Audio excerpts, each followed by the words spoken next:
Latar belakang.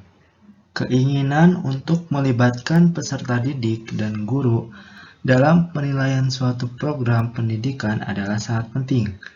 Peserta didik dapat melibatkan diri secara aktif dalam penilaian untuk melihat perkembangan hasil belajarnya, dan guru melibatkan secara aktif dalam penilaian untuk mengetahui perkembangan tugas kegiatan belajar mengajarnya. Salah satu kegiatan penilaian yang dapat membantu peserta didik dan guru untuk melihat dan mengetahui hasil belajar dan tugas mengajar guru adalah kegiatan penilaian diri. Penilaian diri ini bagi peserta didik dan bagi guru mampu memberi cara berpikir metakognitif yang dapat berkembang terus-menerus untuk melakukan perbaikan mutu pendidikan. Oleh karena itu, informasi tentang mutu pendidikan sangat diperlukan dalam kegiatan penilaian, evaluasi, dan pelaporan. Penilaian diri ini dapat menumbuhkan rasa percaya diri dan tanggung jawab pada diri siswa. Karena penilaian yang tahu persis tentang diri siswa adalah siswa sendiri, dan siswa menjadi penilai yang terbaik atas hasil pekerjaannya sendiri. Nah, menurut BPPN, Pusat Kurikulum Penilaian Diri adalah suatu teknik penilaian di mana peserta didik diminta untuk menilai dirinya sendiri berkaitan dengan status, proses, dan tingkat pencapaian kompetensi yang dipelajarinya dalam mata pelajaran tertentu didasarkan atas kriteria atau acuan yang telah disiapkan.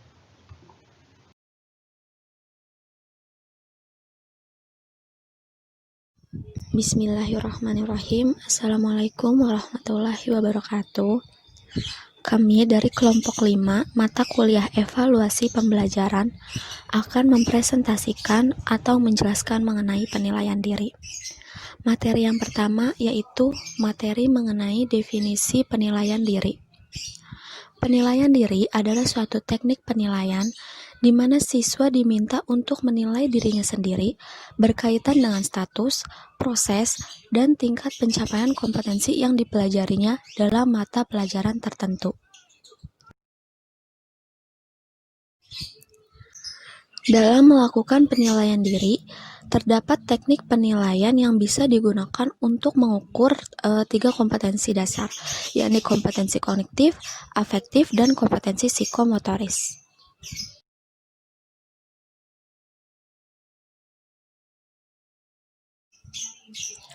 Penilaian kompetensi kognitif di kelas. Misalnya, peserta didik diminta untuk menilai penguasaan pengetahuan dan keterampilan berpikirnya sebagai hasil belajar dari suatu mata pelajaran tertentu. Penilaian diri peserta didik didasarkan atas kriteria dan acuan yang telah disiapkan.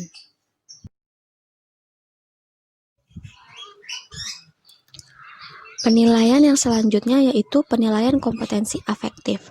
Misalnya seperti peserta didik dapat diminta untuk membuat tulisan yang memuat curahan perasaan terhadap suatu objek tertentu. Selanjutnya, peserta didik diminta untuk melakukan penilaian berdasarkan kriteria dan acuan yang telah disiapkan tentunya.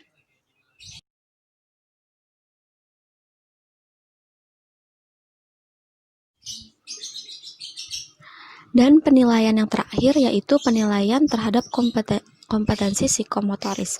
Berkaitan dengan penilaian kompetensi psikomotoris, peserta didik dapat diminta menilai kecakapan atau keterampilan yang telah dikuasai. Nah, hal itu dilakukan berdasarkan atas kriteria atau acuan yang telah disiapkan.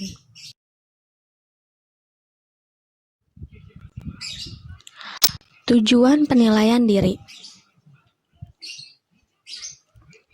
Tujuan utama dari penilaian diri atau self-assessment adalah dapat menumbuhkan rasa percaya diri dan rasa tanggung jawab pada diri individu, karena penilai yang tahu persis tentang diri setiap individu adalah individu itu sendiri, dan individu menjadi penilai yang terbaik atas hasil pekerjaannya sendiri. Individu di sini yang dimaksud yakni adalah siswa.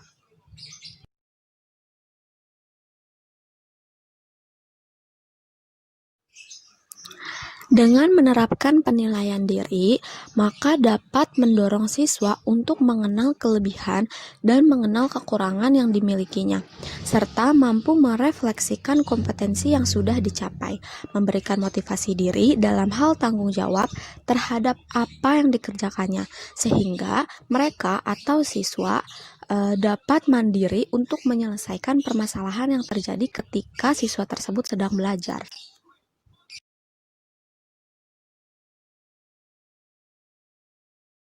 Di sini saya akan menjelaskan mengenai macam-macam penilaian diri. Ada beberapa jenis penilaian diri atau self-assessment.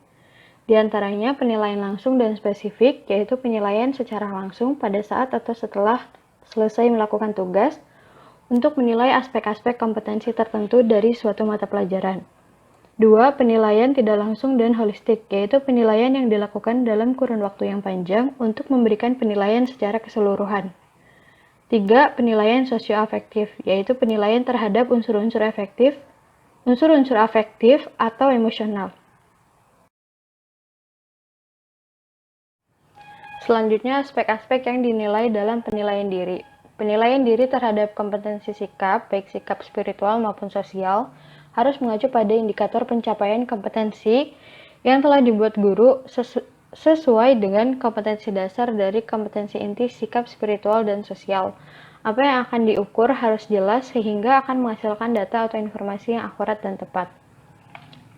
Beberapa aspek kompetensi sikap spiritual yang dapat dinilai dengan penilaian diri adalah kebiasaan menunjukkan perilaku bertanggung jawab dalam aktivitas sehari-hari, menunjukkan perilaku bijaksana dalam kehidupan sehari-hari, kebiasaan berbahasa santun dalam kehidupan sehari-hari, dan lain-lainnya.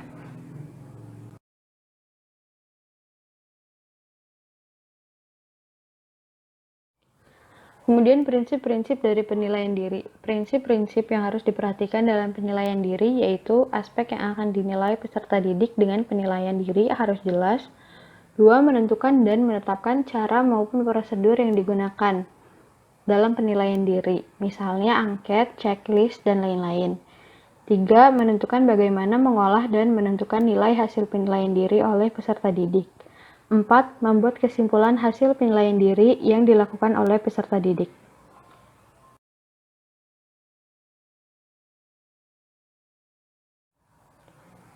Acuan kualitas instrumen penilaian diri terdiri dari beberapa hal, yaitu yang pertama, kriteria penilaian dirumuskan secara sederhana.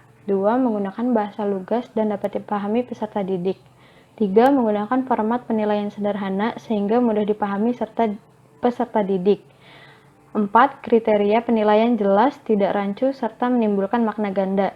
5. Mampu menggambarkan kemampuan peserta didik dengan benar. 6. Mampu mengungkapkan kekuatan dan kelemahan pencapaian kompetensi peserta didik. 7. Bermakna, yaitu artinya mengarahkan peserta didik memahami kemampuannya. 8. Bersifat valid, yaitu mampu mengukur target kemampuan yang akan diukur. 9. Memuat indikator esensial yang menunjukkan pencapaian kompetensi peserta didik. 10. Indikator yang digunakan menunjukkan kemampuan peserta didik yang akan diukur. 11. Mampu memetakan kemampuan peserta didik dari kemampuan rendah hingga kemampuan tinggi.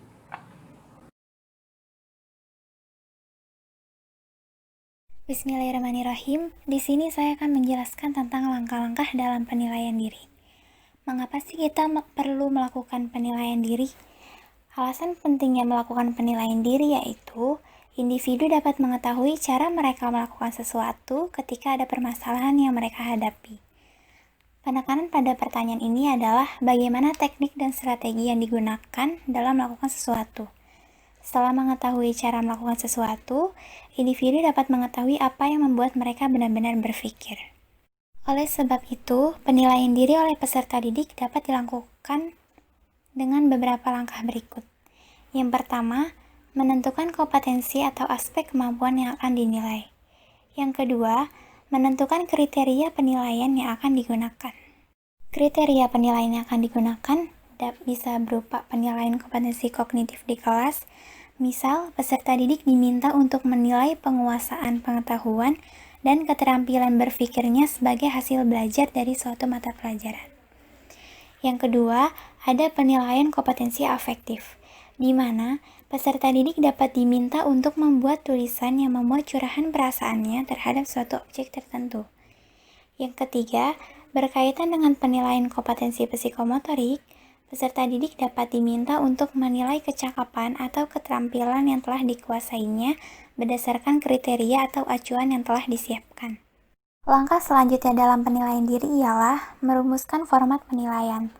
Format penilaian dapat berupa pedoman penskoran, daftar tanda cek, atau skala penilaian. Selanjutnya, meminta peserta didik untuk melakukan penilaian diri. Langkah selanjutnya, guru mengkaji sampel hasil penilaian secara acak untuk mendorong peserta didik supaya senantiasa melakukan penilaian diri secara cermat dan objektif. Langkah selanjutnya, menyampaikan umpan balik kepada peserta didik berdasarkan hasil kajian terhadap sampel hasil penilaian yang diambil secara acak. Langkah selanjutnya, menyimpulkan hasil penilaian dengan menggunakan penilaian diri berkaitan dengan pencapaian kompetensi sikap sosial maupun spiritual. Langkah selanjutnya ialah melakukan tindak lanjut dengan mengacu pada hasil penilaian melalui penilaian diri.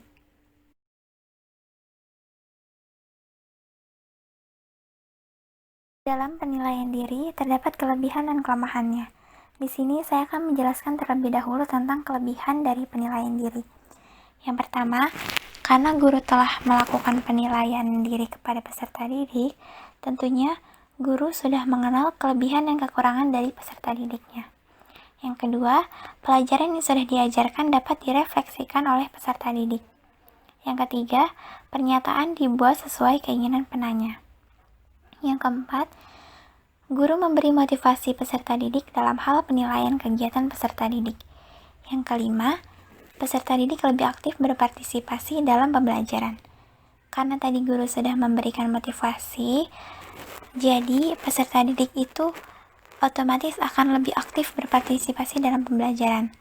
Karena apa yang mereka lakukan di kelas seperti diskusi atau tanya jawab dan lain-lain, itu pun ada penilaian tersendiri untuk peserta didiknya.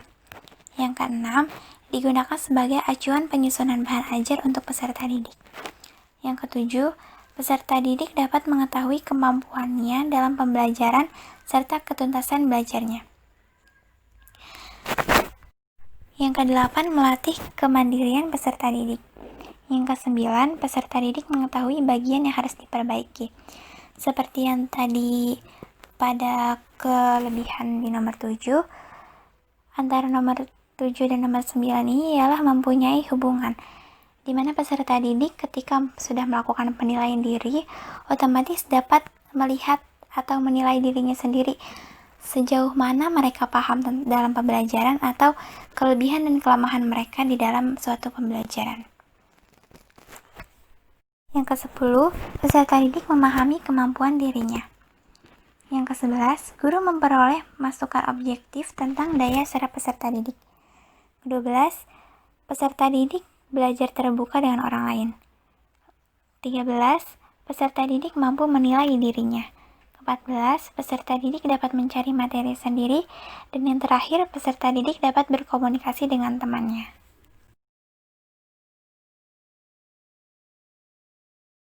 Selanjutnya, ada kelemahan dari penilaian diri. Kelemahan dari penilaian diri yang pertama ialah cenderung subjektif. Subjektif di sini ialah di mana seseorang mengada-ngada dalam melakukan penilaian. Yang kedua, pengisian data ada yang tidak jujur. Karena peserta didik melakukan pengada-ngadaan dalam penilaian, akibatnya terjadi pengisian data yang tidak jujur. Yang ketiga, ada kemungkinan peserta didik menilai dirinya dengan skor yang tinggi. Karena telah melakukan dalam penilaian itu cenderung subjektif, itu dikarenakan peserta didik ingin mendapatkan skor yang tinggi dalam penilaian diri. Yang keempat, membutuhkan persiapan dan alat ukur yang cermat. Di sini, guru harus mempersiapkan dan alat ukur yang cermat dalam penilaian diri itu seperti apa. Yang kelima, ada peserta didik yang tidak konsisten dalam menilai. Maksudnya, saat penilaian peserta didik melakukan sebaik-baiknya, namun saat di luar penilaian tidak dilaksanakan dengan baik. Yang keenam, hasilnya kurang akurat. Di sini, guru ditekankan untuk lebih menelaah terlebih dalam lagi dalam melakukan penilaian diri atau melakukan penilaian diri dan mengoreksi penilaian diri secara berulang-ulang agar hasilnya itu akurat. Yang ketujuh, kurang terbuka. Di sini dalam melakukan penilaian diri, kebanyakan dari peserta didik kurang terbuka. Akibatnya dalam pengisian data ada yang tidak jujur karena ingin mendapatkan skor yang lebih tinggi.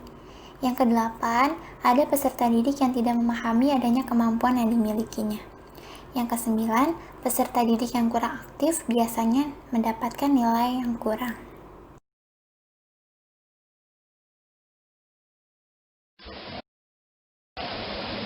Di sini, saya akan menjelaskan mengenai contoh rubrik penilaian diri. Jadi, dalam contoh rubrik penilaian diri ini, saya bagi menjadi 4, yaitu penilaian diri pada sikap jujur, tanggung jawab, spiritual, dan disiplin.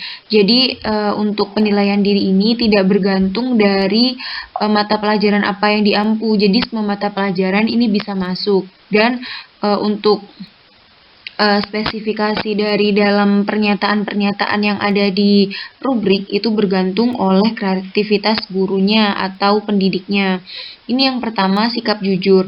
Sikap jujur di sini yaitu seperti yang kalian lihat bahwa di situ ada petunjuk untuk memberi tanda centang yang apabila dilakukan, yaitu seperti pernyataan-pernyataan yang ada di situ dan juga ada keterangannya. Jadi penilaian diri ini seperti yang udah dipaparkan sebelumnya bahwa berguna untuk refleksi pada si murid tersebut.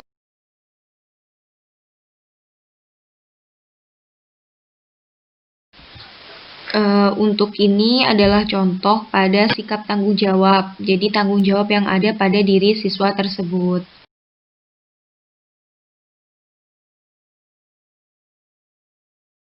Sedangkan ini untuk contoh rubrik penilaian pada sikap spiritual, yaitu sikap yang mendasari mengenai agamis yang ada pada peserta didik.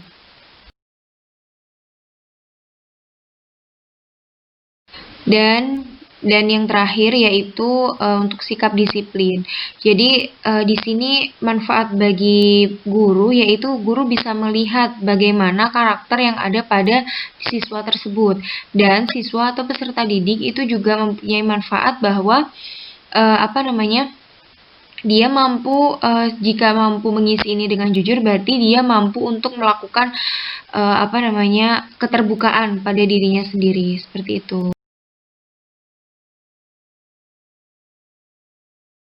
Jadi dapat kita simpulkan dari pemaparan materi yang telah dijelaskan, kesimpulannya adalah penilaian diri ini merupakan suatu metode penilaian yang memberi kesempatan kepada siswa untuk mengambil tanggung jawab terhadap belajar mereka sendiri. Nah, penyusunan perangkat penilaian diri ini dilakukan dengan cara menentukan kompetensi atau aspek kemampuan yang akan dinilai, menentukan kriteria penilaian yang akan digunakan, dan merumuskan format penilaian yang dapat berupa pedoman penskoran, daftar tanda cek, atau skala penilaian, dan meminta peserta didik untuk melakukan penilaian diri. Nah, adapun teknik penilaian diri dapat digunakan untuk mengukur kompetensi kognitif, afektif, dan psikomotor. Nah, penilaian kompetensi kognitif di kelas, misalnya peserta didik diminta untuk menilai penguasaan pengetahuan dan keterampilan berpikirnya sebagai hasil belajar dari suatu mata pelajaran tertentu. Nah, penilaian dirinya didasarkan atas kriteria atau acuan yang telah disiapkan. Nah, penilaian kompetensi afektif ini misalnya peserta didik dapat diminta untuk membuat tulisan yang memuat curahan perasaannya terhadap suatu objek tertentu. Selanjutnya, peserta didik diminta untuk melakukan penilaian berdasarkan kriteria atau acuan yang telah disiapkan. Dan berkaitan dengan penilaian kompetensi psikomotorik, peserta didik dapat diminta untuk menilai kecakapan atau keterampilan yang telah dikuasainya. Jadi, itulah kesimpulan dari penilaian diri.